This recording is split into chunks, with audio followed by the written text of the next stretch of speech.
pawis at ubo ang aking puhunan, ngunit sa isang utos na wala ang kabuhayan.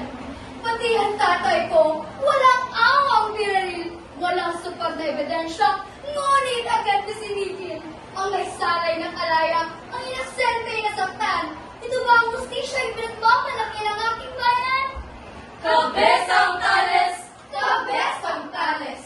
Larawan ng maraming Pilipino, inagawan ng karapatan, pinatahimik ng kapangyarihan.